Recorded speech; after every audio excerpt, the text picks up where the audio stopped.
કર્મચારીઓની જેમની ફિતરત ખબર નહીં કેવી થઈ ગઈ છે।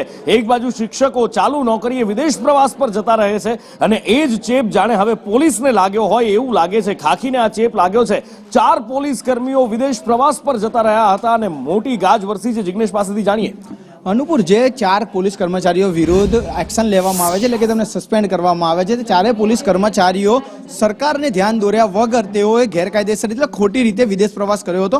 પોલીસ મેન્યુઅલમાં સ્પષ્ટ વાતનો ઉલ્લેખ કરવામાં આવ્યો છે કે કોન્સ્ટેબલ હોય કે અધિકારી કોઈપણ વ્યક્તિ જ્યારે વિદેશ પ્રવાસમાં જતો હોય છે ત્યારે સૌપ્રથમ મંજૂરી લેવાની હોય છે ગૃહ વિભાગમાંથી અને ત્યારબાદ તે પ્રવાસ પર જતો હોય છે। પરંતુ આ જે 4 પોલીસ કર્મચારીઓ વિરુદ્ધ જેમના વિરુદ્ધ એક્શન લેવામાં આવ્યા છે તે 4 પોલીસ કર્મચારીઓ કોઈપણ પ્રકારનું ધ્યાન દોર્યા વગર એટલે કે ખોટી રીતે સરકારને અથવા તેમનો જે પોલીસ મેન્યુઅલ છે તેનું ઉલ્લંઘન કરી અને તેઓએ આ વિદેશ પ્રવાસ કર્યો હતો અને સાથે જ તે એકલા નહીં તેમની સાથે કેટલાક આરોપીઓ પણ આ ટૂરમાં જોડાયા હોવાની ખાનગી સૂત્રો દ્વારા એટલે કે જે તપાસ એજન્સી છે તેના સંલગ્ન અધિકારીઓ જણાવી રહ્યા છે અને તે જ માટે તેમના વિરુદ્ધ કાયદેસરની કાર્યવાહી કરવામાં આવી છે। કુલ 9 જે પોલીસ કર્મચારીઓ હતી તેમના વિરુદ્ધમાં તપાસ કરવામાં આવી હતી અને જેમાં 4 કર્મચારીઓ સીધી રીતે આરોપીઓ સાથે જોડાઈ અને વિદેશ પ્રવાસ કર્યો હોવાથી તેમને તાત્કાલિક અસરથી સસ્પેન્ડ કરવામાં આવ્યા છે। તો બીજી તરફ અન્ય કેટલા પોલીસ કર્મચારીઓ અધિકારીઓ છે જેઓ આ રીતે અન્ય ગુનાના આરોપીઓ સાથે મળી અને આ રીતે કૃત્ય કરે છે તેની તપાસ પણ ખાનગી રીતે શરૂ કરવામાં આવી છે અને આગળ વાત કરવી છે।